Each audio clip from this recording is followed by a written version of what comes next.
आज मैं जो ये वीडियो बनाने जा रहा हूँ, इसका कारण जो आजकल माहौल चल रहा है उसको लेकर बना रहा हूँ।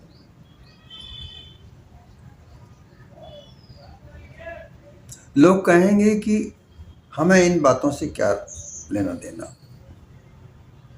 जो बातें मैं इस वीडियो में कहूँगा उनके लिए लोग ऐसा कह सकते हैं, लेकिन संत भी समाज में रहता है, देश में रहता है। जिस देश में रहता है उस देश का कल्याण भी संत चाहता है। और जिस तरह से माहौल आजकल चलाया जा रहा है उससे हर किसी का हृदय आहत हो सकता है।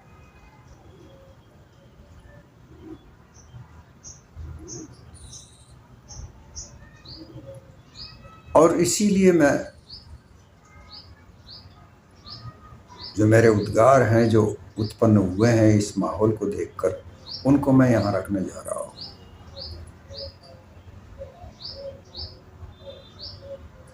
केवल जन कल्याण के लिए ही मैं ये बातें कह रहा हूँ। मैं किसी पक्ष या विपक्ष को लेकर कोई बात नहीं कर रहा हूँ।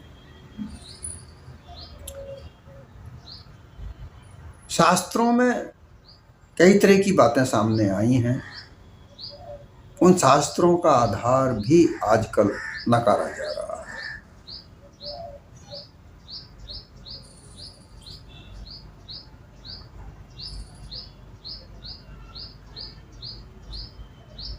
ब्राह्मणवाद का इस तरह का व्यवहार पहले कभी देखा नहीं गया। हालांकि भारत देश आज़ाद होने के पहले ब्राह्मणवाद का वर्चस्व था।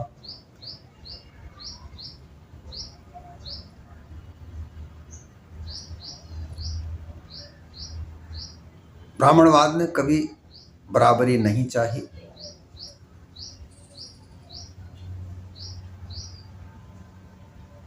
ये हमें सामने दिखता है। शास्त्रों में ऐसी व्यवस्थाएं हैं जिनमें गैर बराबरी को ही सर्वस्व बताया गया है। ब्राह्मणवाद को ही सर्वश्रेष्ठ माना गया है। लेकिन जगह जगह पर शास्त्रों में ब्राह्मण की व्याख्याएं भी की हैं जो जाति विशेष से नहीं जुड़ती हैं। लेकिन आजकल जो माहौल बनाया गया है जाति विशेष के आधार पर बनाया गया है। पूरा देश इससे आहत है, मैं समझता हूं।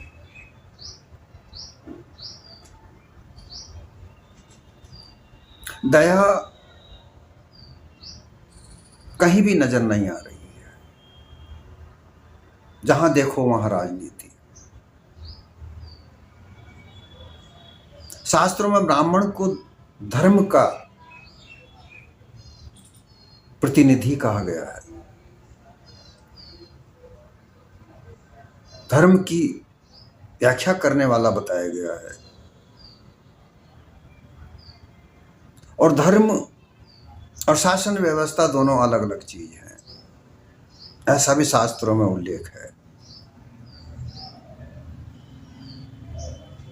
लेकिन आज धर्म और राजनीति दोनों को एक साथ जोड़कर जिस तरीके से एजेंडे चलाए जा रहे हैं ये बड़ी खतरनाक है, मानवता के लिए खतरनाक है। इसमें दया कहीं भी नजर नहीं आती। जहां धर्म आस्था का प्रतीक है वहीं राजनीति केवल राज्य हड़पने का या राज करने का तरीका है। एक दूसरी राजनीति पार्टी से सत्ता को छीनकर अपनी पार्टी के हक में करना, यही एक राजनीति रह गई है। हालांकि राजनीति का तात्पर्य ये होता है कि जन कल्याण के हितार्थ जो व्यवस्था बनाई जाए, शासन व्यवस्था बनाई जाए, प्रशासन व्यवस्था बनाई जाए, वह एक राजनीति है। परंतु आज के माहौल में ऐसा कहीं प्रतीत नहीं होता। आज के माहौल में राजनीति वही है जो एक दूसरे से हथिया कर, किसी भी प्रकार से, साम दाम दंड भेद से, छीन कर, झपट कर, चालाकी चतुराई से, धोखाधड़ी से सत्ता को अपने पक्ष में कर लेना, यही राजनीति हो रही है। इसमें दया भी नहीं नजर आती।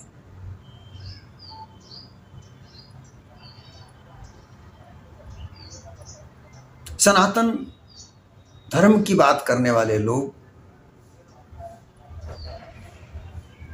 दया को कितनी कोसों दूर रख चुके हैं, जबकि उन्हीं के ब्राह्मण तुलसीदास ने दया का मूल दया बताया है, धर्म का मूल दया बताया है। उन्होंने कहा है कि दया धर्म का मूल है, पाप मूल अभिमान, तुलसी दया ना छोड़िए तब तक घट में प्राण। तुलसीदास भी ब्राह्मण थे। जन कल्याण हित उन्होंने दया को सर्वोपरि बताया गया। दया से ही धर्म उपजता है, लेकिन उनकी बात भी नहीं समझी जा रही। उनके लिखित तुलसीकृत रामायण को बड़ा महत्व दिया जाता है, घर घर पढ़ रहे हैं लोग, पढ़ाया जाता है। सरकार उनके लिए पैसा खर्च किया जाता है कि रामायण का आयोजन हो, लेकिन उसमें जो दया का मूल है उसे कहीं भी सकारात्मक दृष्टि से नहीं देखा जा रहा है। क्या यह ब्राह्मणत्व है? प्रश्न खड़ा होता है कि क्या यह ब्राह्मणत्व है कि जहां दया विहीनता हो? ब्राह्मण सत्ता हथियाने के लिए कई तरह के हथकंडे अपना रहा हो।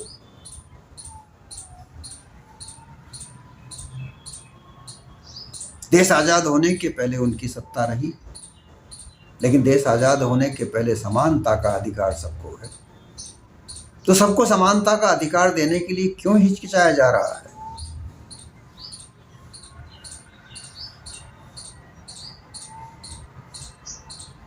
क्यों एक वर्चस्व की लड़ाई लड़ी जा रही है?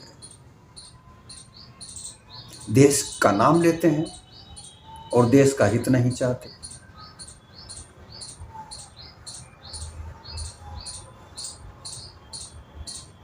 सभी का हक होता है देश में, और सभी समुदायों से देश बनता है।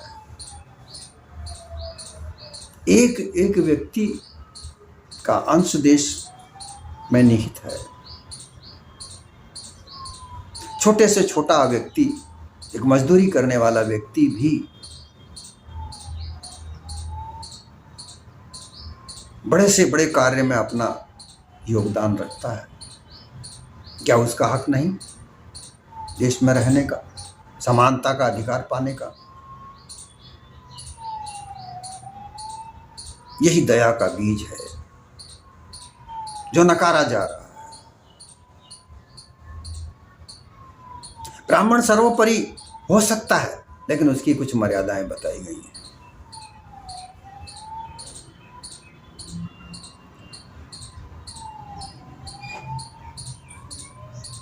मनुस्मृति का पहला अध्याय का 108वां श्लोक कहता है,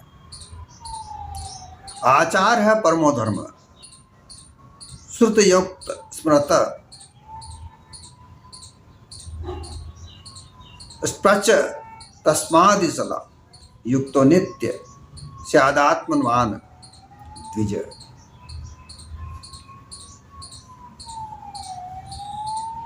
आचार सर्वोच्च धर्म है जो वेदों और स्मृतियों में बताया गया है।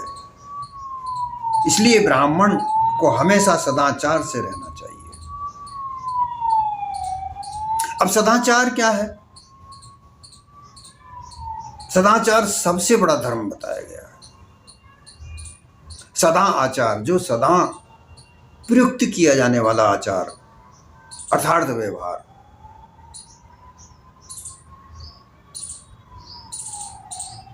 इस धर्म के 10 गुण बताए गए हैं।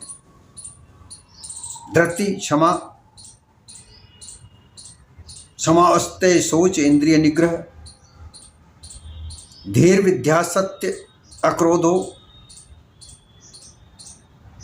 10 धर्म कर्म लक्षण। ये 10 लक्षण धर्म के बताए गए हैं।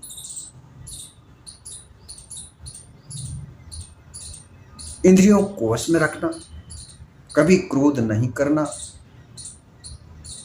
बुद्धि और विद्या का हमेशा सुचिता रखना,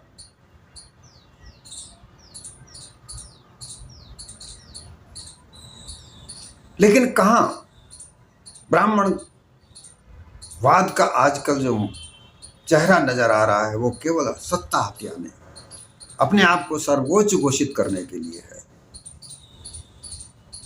मानवतावाद उसमें खत्म हो रहा है।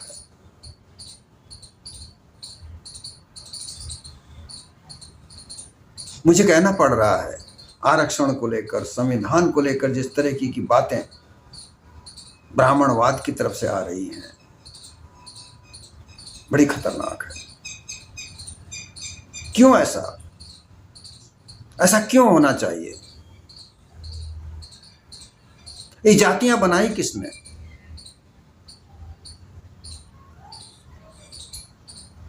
स्कंद पुराण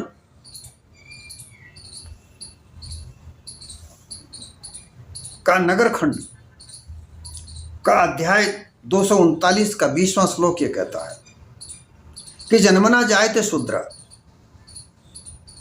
संस्कार्येत भवेद द्विजय, वेद पाठ भवेद विप्र।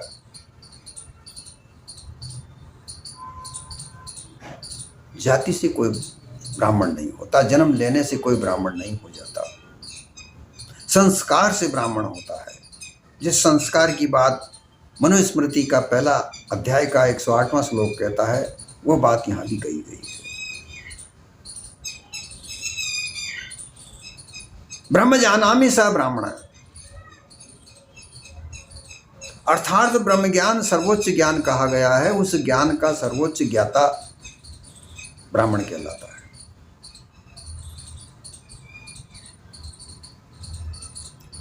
यहां ब्रह्म ज्ञान की तो बात ही नहीं होती है।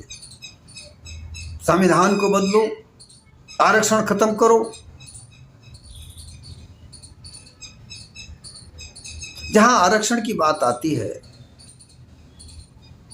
बरसों से दबे कुचले लोग जिन्हें ब्राह्मणवाद ने दबाया, कुचला, मानवता की मूल धारा से उन्हें अलग हटा दिया, जो आज भी दंश झेल रहे हैं। हमारे सामने ऐसी ऐसी चीजें आई हैं, बड़े बड़े ओहदों पर बैठे हुए लोग भी इस दंश से बच नहीं पा रहे हैं। ऐसी स्थिति में लोग कहते हैं कि आरक्षण खत्म कीजिए, इससे हमारे बच्चों का भविष्य अंधकार में है। भाई कैसे अंदाजा लगा लिया तुमने? कैसे निर्णय कर लिया कि आरक्षण तुम्हारे बच्चों का भविष्य अंधकार में डाल रहा है? 50% ब्राह्मण, क्षत्रिय और वैश्य के पास है आज भी, और 50% में जो 85% जातियां SC ST OBC कहलाती है, उनके बीच में है। तुम्हारे पास तो एक बहुत बड़ा भाग है।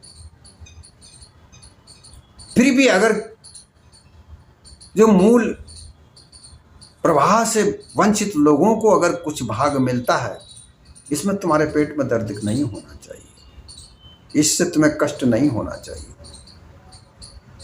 केवल ब्राह्मण को ही ये कष्ट है। ब्राह्मण ही चाहता है कि केवल वही सर्वोपरि रहे।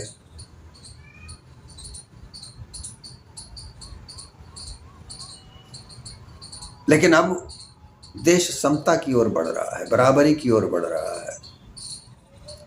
ये बराबर होकर ही रहेगा।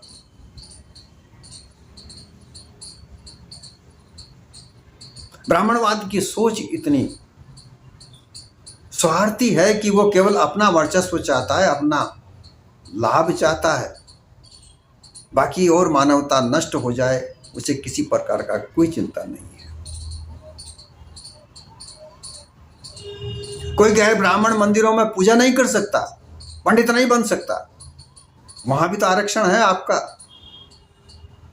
बड़े बड़े मंदिर जहां करोड़ों की अरबों की इनकम होती है, वहां तो कोई तुमसे पूछता नहीं है। फिर भी तुम सरकारी नौकरियों के अंदर आरक्षण की बात खत्म करने की कहते हो, ऐसा क्यों?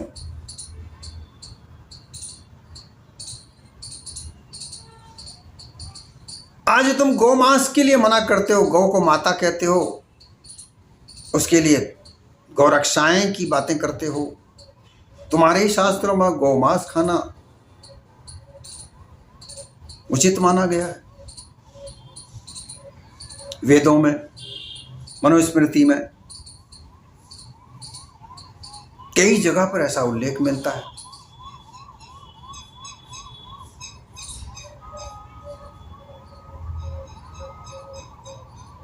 राजा के शासन के लिए मनुस्मृति यह कहती है ब्राह्मण को कोई दंड नहीं दिया जाए, क्षत्रिय को कम दिया जाए, वैश्य को उससे थोड़ा ज्यादा दिया जाए, शूद्र को तो अधिक दंड दिया जाए। यह तुम्हारी न्याय व्यवस्था है, इसको तुम लागू करने की बात कहते हो। आज के कानून में चाहे वो राजा हो, चाहे ब्राह्मण हो, चाहे कोई भी हो, सबके लिए कानून समान दृष्टि से देखता है। तुम्हारी मनुस्मृति व्यक्ति को व्यक्ति के आधार पर नहीं, जाति के आधार पर देखती है और उसे तुम लागू करने की बात करते हो। यह दया विहीनता है।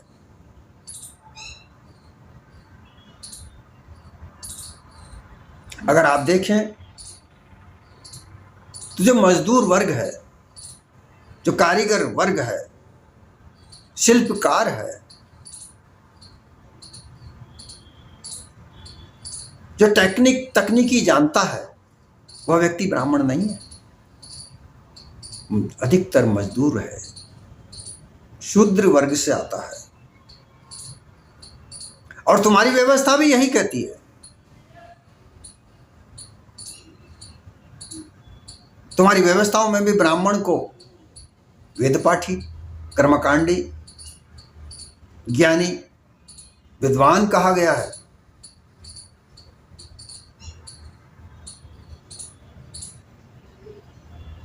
राजा बनने का अधिकार केवल क्षत्रिय को ही कहा गया है, बाकी वैश्य और शूद्र दोनों को निम्न वर्ग में रखा गया है। क्या ऐसी व्यवस्था चाहते हो? ऐसी व्यवस्था अब नहीं बन सकती। अब सबका समान अधिकार है, यहां बुद्धि कौशल का अधिकार है।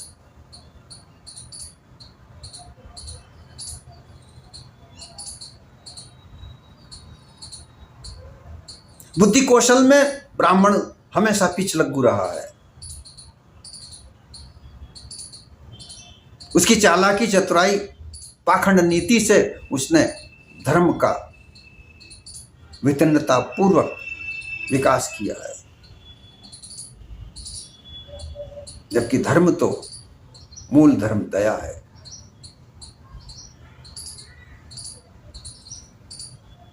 कितनी ही वार्ता तुम्हारी, कितनी ही कहानियां तुम्हारी ब्राह्मणवाद की ऐसी आती हैं जहां पर धर्म के नाम पर लोगों को कितना मजबूर किया है।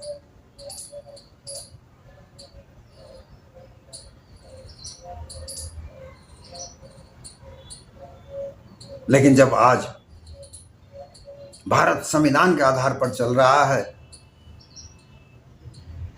जहां न्यायपालिका न्याय करने में ऊंच नीच नहीं देखती, छोटा बड़ा नहीं देखती, समानता से न्याय करती है, जहां व्यवस्था सबको समानता का अधिकार देती है,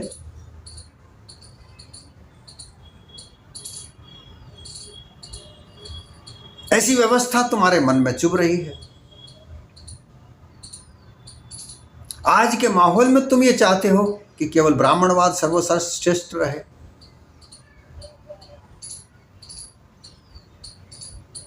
बिल्कुल श्रेष्ठ रहेगा, ब्राह्मणवाद श्रेष्ठ रहेगा, लेकिन वो मानवता को समझे। मानवता के बगैर कुछ नहीं है।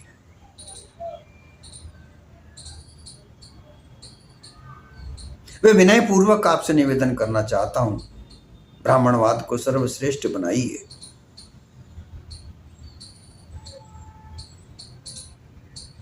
लेकिन छल कपट पाखंड को अलग रखकर, परोपकार में को ध्यान में रखकर, पर हित सरिस धर्म नहीं भाई, ये भी तुलसीदास जी नहीं करा है।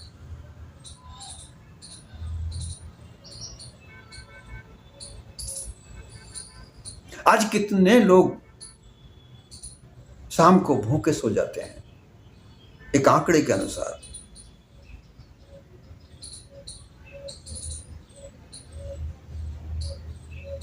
जिनकी गिनती के आधार पर अगर बात करें,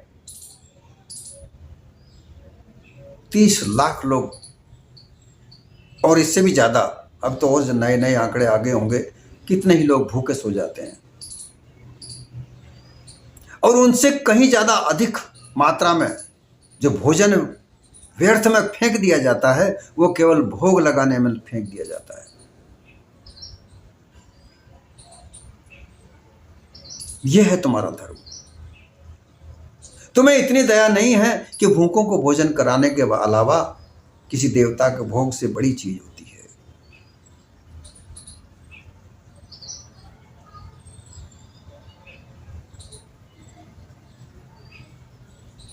ऐसा धर्म नहीं हो सकता जहां दया नहीं है।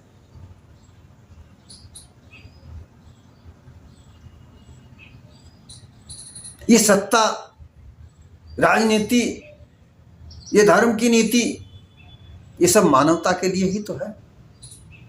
अगर मानव ही नहीं रहेगा, क्या पशुओं के लिए करोगे?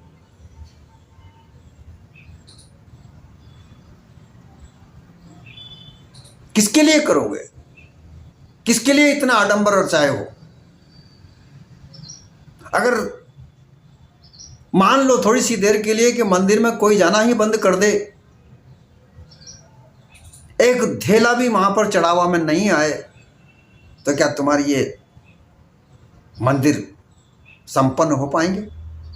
अगर कोई कथा सुनने के लिए इनकार कर दे, तो ये बड़े बड़े कथावाचक जो बने घूम रहे हैं, जो अब तो राजनीति में प्रवेश करने की बातें कर रहे हैं, धीरेन्द्र शास्त्री जैसे लोग, जो पाखंड की प्रतिमूर्ति हैं, कहां टिकेंगे ये लोग? मानव ही इनको सजाता है और मानव ही बिगाड़ भी सकता है। तो मानवता को ध्यान में रखें। मानव हित सर्वोपरि है, इसको ध्यान में रखें।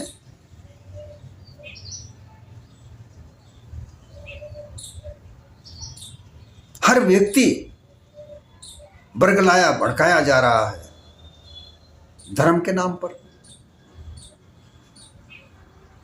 आरक्षण के नाम पर, संविधान के नाम पर गुमराह किया जाता है। क्योंकि संविधान का समुचित विस्तारित रूप से जनचर्चा नहीं बनाई गई, उसे ढककर रखा गया है। जबकि सरकारों का यह दायित्व बनता है कि वो जनता के आगे संविधान में क्या है, क्या प्रावधान है, इसका उल्लेख करता रहे। उसके लिए प्रसारण किया जाना चाहिए। जब क्योंकि धार्मिक बातों की बड़ी तेजी से विस्तार किया जाता है, ये सोचने के विषय है। जिससे देश चल रहा है,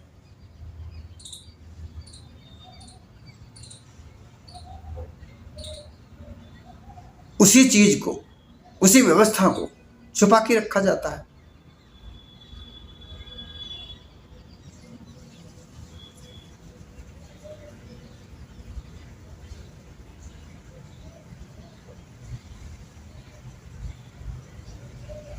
संतों ने समय समय पर समाज को जागृत किया है, आज भी यह आवश्यकता है। इसलिए मैं ये वीडियो के माध्यम से सभी को विनय पूर्वक बात करता हूं, मानवता के लिए व्यवस्था बनाइए, मानवता को बिगाड़ने के लिए व्यवस्था मत बनाइए। भारत देश का संविधान सर्वश्रेष्ठ संविधान है। इसके अर्थ को तोड़ मरोड़ कर बदल कर लोगों को गुमराह ना कीजिए। अच्छी तरह गहनता से पढ़िए, अध्ययन कीजिए। कहीं किसी के लिए कोई भी ऐसी बात नहीं है कि जो मानवता से अलग हो। इस संविधान के द्वारा महिला सामने आई है, जिसे ब्राह्मणवाद में कहीं अधिकार नहीं था, कोई अधिकार नहीं था, उस संविधान के द्वारा सामने आई है। महिला वर्ग को देखना चाहिए, समझना चाहिए।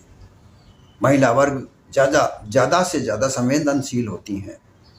उन्हें देखना चाहिए कि किसका अधिकार किसने दिया है। आजाद संविधान नहीं होता, महिलाएं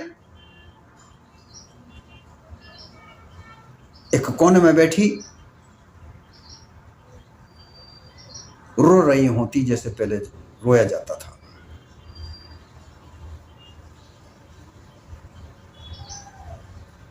वो अपने किस्मत को रोती थी, कोसती थी। आज महिला स्वतंत्र है, हर जगह उसका अधिकार है। क्यों है? कि संविधान ने उसको अधिकार दिया है। हर नागरिक को बराबर का अधिकार वहां पर है। लेकिन उन बातों को छिपाकर केवल आरक्षण, इससे समानता आती है, आ रही है। क्या तुम समानता नहीं चाहते? क्या SC ST OBC वोट नहीं देता?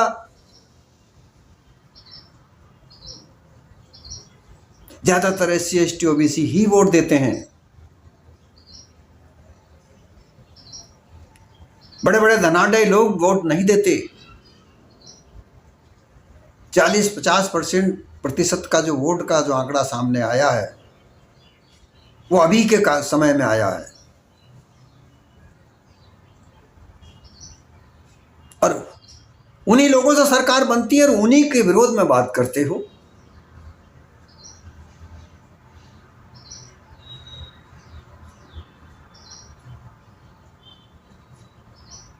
ये समय देखना होगा, देखना चाहिए। आप बड़े बड़े विद्वान हो, पढ़े लिखे हो, क्या आपके अंदर दया बिल्कुल नहीं है? अगर दया नहीं है तो कैसे पढ़े लिखे हो, कैसे विद्वान हो? अलग अलग तरीके से बात करने से काम नहीं चलता। बात किसी भी तरह से की जा सकती है, लेकिन जब समानता की बात आती है तो मानवता सामने आनी चाहिए, मानव कल्याण सामने आना चाहिए। और इसमें अगर आरक्षण उन लोगों को दिया जाता है जो दबे कुचले हैं, जो आज भी दंश झेल रहे हैं, जहां आज भी उनको स्वतंत्रता नहीं है, आज भी कई जगह उनके साथ अत्याचार होते हैं, सबको पता है, लेकिन चुप है, केवल ब्राह्मणवाद के पीछे लगे हुए हैं। ब्राह्मणवाद भी होना चाहिए, मानवता के विरुद्ध नहीं होना चाहिए। सर्वोपरि होगा मानव, ब्राह्मणवाद सर्वोपरि है, लेकिन मानवता के विरोध नहीं होना चाहिए। दया भाव से रहो, दया हर जगह काम आती है। यही मूल उद्देश्य होना चाहिए, यही धर्म होना चाहिए। यही विराम देता हूं अपनी वाणी को। आपसे विनती है, प्रार्थना है देश हित में सोचें, अपने अपने स्वार्थ के बारे में ना सोचें।